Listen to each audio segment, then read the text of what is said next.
Осы арнайы шығарылымда мен қант диабеті бар адамдар үшін бүйректі қалай қорғау керектігі туралы айтамын.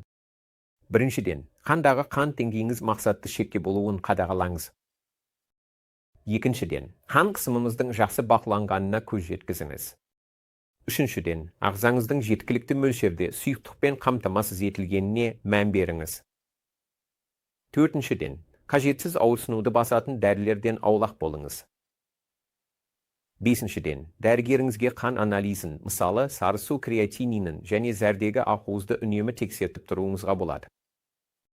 Соңғысы, бірақ маңызы кем емес, дәрігеріңізбен скілт 2 тежегіштері, апф тежегіштері немесе араб сияқты дәрілерді қабылдағаныңыз дұрыс па, жоқ па, осыны талқылаңыз. Және тағы бір ескерту. Темекі шегуден аулақ болыңыз. Өзіңізге күтім жасаңыз.